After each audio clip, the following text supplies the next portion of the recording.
Zoom Webinar has completely changed, and if you're currently running webinars on this amazing platform, I'm pretty sure you're not using it to its fullest capability.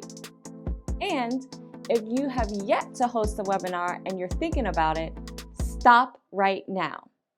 Don't set up a webinar until you watch the rest of this video.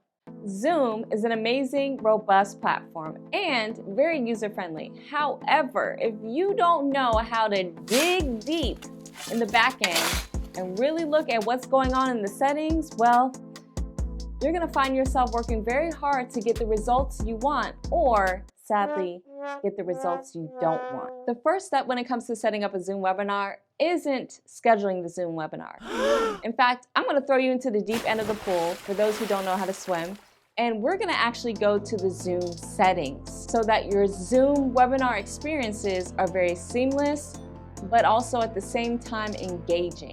So those are the two main factors and categories that we are using in order to set up our Zoom webinars. So with going into Zoom settings and setting up a Zoom webinar, there are two main ways to go about it. You can do it through the web portal or through the desktop app. We are going to focus primarily of doing everything within the web portal. So in order to get to Zoom settings, first we need to log in.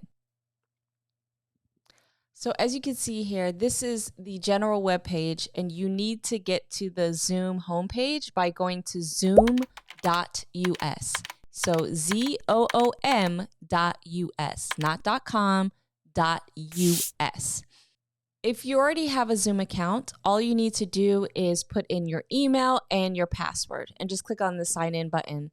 You can also sign in with these 4 different methods of doing this: SSO, singular sign-in, Apple, your Google account, and also on Facebook. I use my email, and so here I'm logging in with my email and my password. All right, and then I just click on the sign-in button.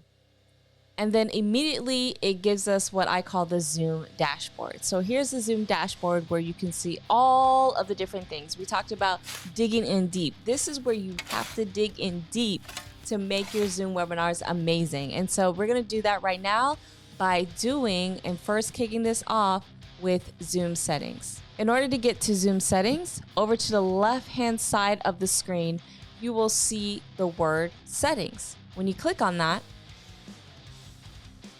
you will see the screen change, and you'll start to see various things happening on the right-hand side of the screen. All right, so with the Zoom settings, as you see here, there are various tabs, and we're gonna focus on the meeting tab. Now, it's a long list, and as you can see, as I'm hovering over, there are various different little tabs that we can go to jump to different parts of the settings, because it is a never-ending list. Now, a great way to get started with Zoom Webinar, a secret here, is do Control F or Command F and type in the word webinar so that the settings specifically for the webinar are automatically shown. All right, so we know that some of you have never done a Zoom webinar before, let alone have not had that setting turned on. If you don't know, when you sign up for Zoom, especially if you're doing a paid license, you do not automatically get Zoom Webinar. Zoom Webinar is an add-on, so we're going to share with you how to upgrade your account in order to turn on Zoom Webinar and then fully set it up so that you can start to see all of the wonderful bells and whistles that you see we are walking you through. So our very first setting, as you can see here, is whether to have a webinar passcode. So a lot of security that we want here, we want to have this turned on, and a lot of what you see here, Zoom will automatically have certain settings turned on, and then it's up to you whether you want to turn it off or turn it on. So in this case, I would definitely recommend having a webinar passcode, and to also embed that passcode in invite link for one-click join. I'm not a fan of doing the whole process of only authenticated meeting participants and webinar attendees can join. I wouldn't even mess with this right now, because what this does is it's forcing people to join your Zoom webinar and they have to be logged into their Zoom account. Versus, generally speaking, if you have this off, anyone can join whether they have a Zoom account or not. So this is forcing people to be on the Zoom webinar. They got to have their own account, and it's just these extra steps. And as you can see here, I'm just using my keyboard and going one by one to see what is being selected. Also, another thing for security is whether you want to approve or block certain entries. Again, this is something where I would take into consideration if it's a priority. We're not talking about that, okay? So I'm just letting you know. I just wanted to bring that to your attention, especially since you see it here on the screen. All right. And what I think this is really cool, this is a new feature here, is adding a watermark. You know, whether you don't want people to knock your stuff off, or, you know, a lot of people screen record things like that. Well, Zoom now gives you the capability to have a watermark to appear on the screen for your Zoom webinars or your Zoom meetings. So there's a couple things here. For one, the watermarks can be configured. Okay, we can have the option of repeated, so it's appearing repeatedly all throughout the screen, or it's a single instance where it's like a diagonal across the screen. Okay, so I think that's pretty cool. You can adjust the opacity levels.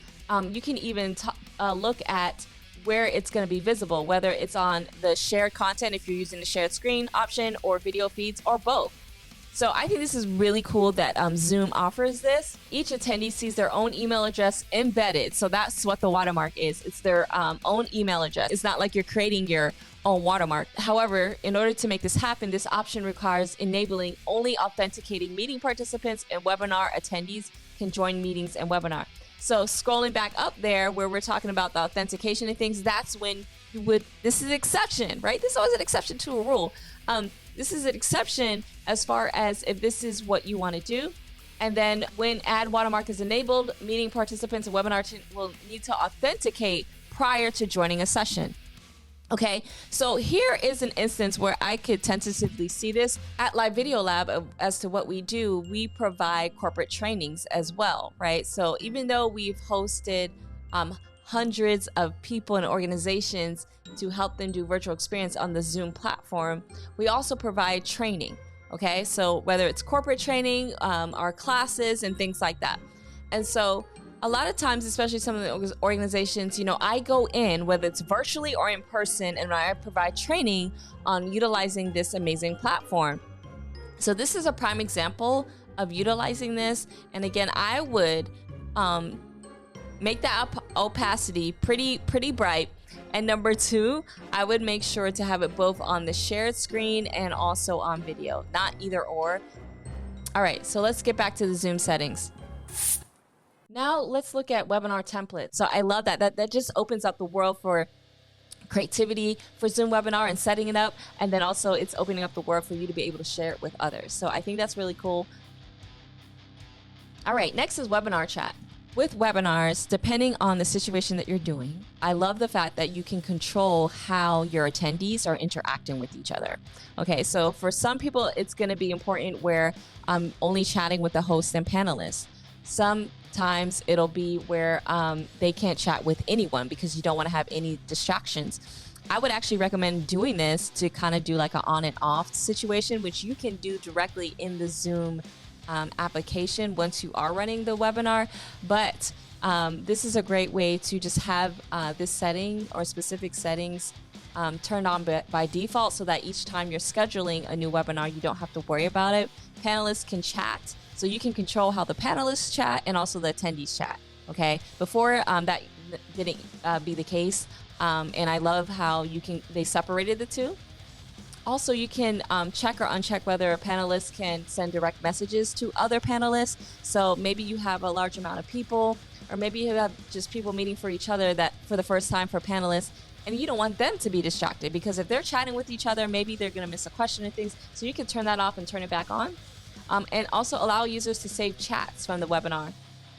So here you can do it where it's host and co-hosts can only do it, host and all panelists can do it, or only users in your specific account, meaning your Zoom account.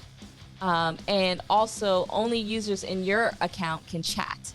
And as you can see here, hosts and all panelists, or everyone, that's like generally the second one. And what I want to share here is anytime you select something, you want to make sure you click on that beautiful save button. Otherwise, a lot of your hard work in these settings will not. I have to constantly check myself and say, save. Each time I'm doing something, save. Each time I'm doing something, save.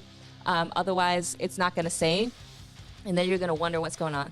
And then also down here is webinar chat autosave. So automatically save chat messages to a local file, meaning directly to your desktop on the host computer when the webinar ends. I like to do this just because, and here's the reason why you would want to save chat. It's a data play. You want to see what people are saying, especially if you're doing your Zoom webinars the right way with asking the right questions, having them engaged, or even just the general questions they may have. That as a step that you don't have to worry about, because, after you're doing a Zoom webinar, you're going to want to relax and just be like, whew, I'm done. That's just another step. Unless you have a great checklist, that's just another step or less step that you need to worry about. I would definitely have this turned on, and it just saves as a simple text file.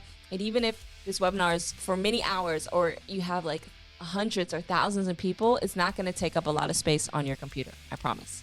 Let's talk about send files via webinar chat. So I like this, and I know originally this was not something that came with Zoom Webinar, but it's a play off of Zoom Meeting. So in Zoom Meeting, right, in chat, if it's turned on, you're able to send files. So PDFs, Excel spreadsheet, whatever's saved on your desktop. Once you turn it on, it gives you 3 choices. Allow panelists to send files via webinar chat. Only allow specified file types. I like that too, because you don't want people uploading random types of files. And then maximize file size, okay? Another thing is we're going down here. Let's talk about webinar polls and quizzes. Oh my goodness, y'all. Like webinars, polls, and quizzes, I've been sleeping on them. Either in 2022 or 2021 is when Zoom launched advanced polls, aka quizzes. Love their feature. Can't wait to show you guys what that is all about. But let's talk about here. So webinar polls and quizzes, for one, you got to make sure it's turned on. It's not automatically turned on. And allow hosts to add polls before or during a webinar. So I love that too. You can do it while it's live or the room is already open, just in case you want to do one off the spot spontaneously. They give you that opportunity. And so got to make sure you want to have that turned on. Make sure to have the first checked off. Allow hosts to create advanced polls and quizzes, and then allow hosts to upload image for each question. These are all checkboxes. You can have them all checked off, or maybe you don't. So allow alternative hosts to add or edit polls and quizzes. This is a great opportunity for you to do this, especially if you have a small team, and then require answers to be anonymous. I love that, okay? And then some of these settings, though, even though you might have them checked off automatically, when you're actually going to set up your Zoom webinar, even though it might be automatically turned on, you can turn it off for a one-off case, okay? Next is webinar survey. Allow hosts to present surveys to attendees once a webinar has ended. Love that. I don't see too many people utilizing that, but basically it's a customer satisfaction type of experience, especially if you have Zoom collecting your emails for you. You have an official registration process where you are having Zoom collect each attendee's emails, which I definitely recommend you have. Webinar survey, I would test this out. Okay, see how it goes, but it's something that I would say is not heavily utilized at all. Screen sharing. Let's talk about screen sharing, guys. We all know about screen sharing. Screen sharing with Zoom is really simple. In the toolbar that appears down below on your screen when you're in the Zoom app, it's normally the green button, screen share. And this is talking about allow hosts and participants to share their screen or content during meetings and webinars. Okay, so how many participants can share at the same time? One participant can share at the same time, or multiple participants can share simultaneously. Dual monitor is recommended. And who can share? Hosts only or all participants? So again, when you're thinking about this is pertaining both to Zoom meeting and webinar. For the sake of Zoom webinar, I want to share a secret with you guys. So I had a client, and at one point we had multiple participants can share because we were looking to do a specific exercise. We wanted people to do something on their own, and then they could share their screen and be a part of the process. I remember when I was doing the tech check for a Zoom webinar, I remember when it went to start sharing the screen or sharing computer audio or sharing video files, when you share the screen, right, you have these little check boxes at the lower left hand corner that says to include computer audio and also enabling video sound, and they were grayed out, and I was freaking out, right? And a team member of mine, Beth, shout out to Beth, hey girl, we were freaking out. We're like, what's going on? Like, I don't understand. And then we're thinking it's something with Zoom webinar and things.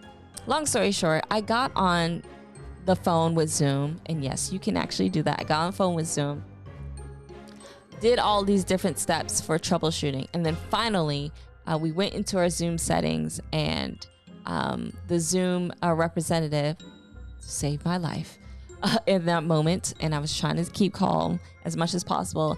And it was like, yeah, when it comes to screen sharing with multiple, it doesn't allow, it takes away that capability. And I guess it's a matter of like bandwidth and I don't know, some other things. But anyway, keep it at one participant at a time and not multiple. Host only is what I would recommend, and that's by default. And then I wanted to share with you guys right here, you know, when it comes to screen sharing, what this means. So for webinars, if you have it on all participants or select that, the host and panelists can start screen sharing, but not the attendees. Please, please, please, because that blue button save will save your life with this. Will save your Zoom webinar life. So be sure to click on that save button. We're still in the basics, guys, okay? So let's continue here, okay? We're almost there, all right? So let's move on to webinar reactions. So there's meeting reactions, and then there's a part where it's webinar reactions. So they're separating two. And that's what I like about these recent updates with Zoom is they're separating two instead of just throwing it all together. But okay, I would recommend turning this on. Those are the selected emojis that they can use. And the next thing that I wanted to share with you is remove participants to rejoin. So allowing previous removed meeting participants or webinar panelists to rejoin. Finally made it to the basic part of the settings. Now we're going down to advanced, okay? So you guys ready for advanced? Let's do it. All right, so this is where we get into some really good features, some customizations and things like that. So the first thing is webinar session branding. Allow hosts to visually customize a webinar by setting a session background. Hosts can also set the virtual background and name tags and all that other stuff. Turn this on and you're gonna see what happens when you do that. Q&A and webinar, that puts on that Q&A box. Again, you don't automatically get that, so you want to turn that on. Next is immersive view. I'm not a fan of that. I think it's automatically turned on, but I'm not even a fan of that, or even these video filters. I know some people are, but it makes things look really fake. It doesn't look great. Identify guests, participants in the meeting or webinars. All right, moving on. Calendar invites, attachments. This is new as it's indicating here. Definitely turn this on. I love that Zoom has included this so that you don't have to worry about it, because it would be like a two-step process. You created the Zoom webinar and then it's like, oh, I got to get the invites and things like that. So just wanted to share that with you guys that I love that Zoom includes that now in their invitations to panelists and things like that. All right, next we get into some more cool stuff, live streaming. So they've separated the two. If you want to live stream, and there's a lot of instances where people want to do that, two instances that you want to do. Number one is just for general, okay, getting some more eyeballs to the public, those who just didn't know about your Zoom webinar event and things like that. That's one instance. Another instance is, say you have a large amount of people attending, and with Zoom webinar, there's various levels and you pay based on the amount of people. In order to control that is say, you pay for a certain amount, you let people know, okay, the first 1,000, the first 500 get the Zoom private experiences, and then everyone else, they go in as overflow. And the overflow is streaming it to Facebook, YouTube, or whatever you are pushing them to. So that would be a great instances, or two main instances of utilizing live streaming with Zoom webinars. Okay, so you want to make sure you turn it on first, and then you want to make sure custom live streaming service is turned on. Okay, that allows you to use any platform that has what you call RTMP stream key. We're not going to go into detail about that, what that means, but it allows you to connect to any platform pretty much outside of what is listed here on the list. So you want to make sure you check that off. And then speaking of the overflow situation, do you see this box here where it says when the webinar has reached capacity, remind users to watch the live stream. However, this doesn't apply to custom RTMP. So I would have that checked off, especially if you plan on having very large webinars, or you have a strict budget and you don't want to go past that budget of paying more for getting more attendees in, then I would have that checked off. But unfortunately, if you're using custom RTMP, this doesn't apply. And again, you want to click on that beautiful, beautiful save button. Next is request permission to unmute. So this is something where, again, if instead of just getting a surprise of someone unmuting, right, having that request and you as the host get a prompt saying such and such panelist wants to unmute. And that's when I would actually utilize that. Okay, next is a cloud recording is available. So we're under email notifications here. Send a copy to the person who scheduled the meeting or webinar for the host. I would definitely turn that on regardless, and I probably would check off that very first top box as well. Of course, when you check it off, you got to make sure you click on that save wonderful blue button.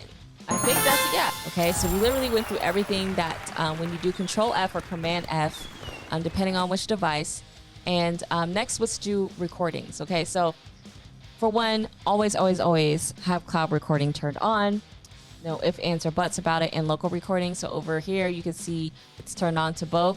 But when you turn on cloud recording, these are pretty much the default settings. And I'm so adamant about this as far as what I'm going to share with you when it comes to recording settings. So for one, you want to record gallery view with shared screen. Record active speaker. And when you record active speaker, all of these different things appear. Make sure every single one is ticked off. There is the opportunity to record a separate audio file for each participant if you know that not everyone's going to have the great equipment from audio. So you want to have control over people's audio, meaning you can do your little mixing and stuff like that after the fact. Then I would have this checked off. But generally speaking, I'm just like, throw it all into one. I've seen this and I'm like, don't do this, guys. Don't have a timestamp to the recording. That's tacky. Okay. Because it just appears the date and all that other stuff. Unless you're doing something like a court case or a documentary, things like that. And yes, people do Zoom for that to track their process and things. That's a different story. Otherwise, no, you don't need that. Definitely, guys. I don't know. People ain't doing this. But optimize the recording for third-party video editor. Save the panelist chat to the recording. I wouldn't recommend that. Save poll results shared during the webinar meeting to have it embedded in the recording. No, don't want that, okay? There's no reason for that per se. However, if you're doing a specific training where those who missed it and you want to show like results, or if you're doing a focus group or something like that, that's a different story. Now let's talk about why these different views need to be checked off. From a video editor perspective and just from your perspective, there's a lot of times when there might be hiccups on how people are sharing. Maybe you want to go back and forth between gallery versus active speaker. This is the opportunity for you to have what you call various angles. Just like when you're recording any sort of video or podcast or whatever it is, you want to have multiple camera angles so you can go back and forth, just like I just did, right? Multiple camera angles. Well, by having gallery active and shared screen, that gives you the various ones. And so by the time you do your Zoom webinar, you're going to have your recordings are going to be like take up more space, I will say. But you have these different angles, and especially if there's certain customization or things you want to do in editing, maybe it looks better in one angle versus the other, you have those choices, okay? And so a lot of times people get upset because generally speaking, when Zoom records to the cloud, it's just active speaker. So whoever's actively speaking, it just jumps to that person. So with active speaker recording, I will say if you're doing multi-spotlight of your panelists to make it seem like it's a panel and it's in that one shared screen there, that would be including active speaker. But as far as like shared screen and all that, again, you want to just have as many angles as possible. All right. So I just wanted to make sure I shared that with you guys. Automatic recording. First, you want to allow cloud recording sharing, meaning there's a shareable link that you can share. I have that turned on, or normally it's turned on. Automatic recording right here, for this instance, it's to the local computer. I don't like that per se because you might not have enough space on your computer. So I prefer to have it in the cloud. The host can pause or stop the auto recording in the cloud. So you want to make sure you have that checked off. And then of course you want to click the save blue button. Recording notifications. That's another secret little thing here I want to share with you guys. This is now recording. That voice, progress. Right? Can be disruptive or it throws people recording off. Stop. I like to now turn this off. So you can do that, guys. Play voice prompt for no one. Okay, and then ask host to confirm before starting a recording. Even though, and before you're like, but Monique, like, don't you want people to know that they're being recorded?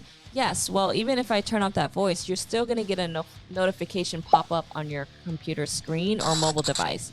So just wanted to let you know that.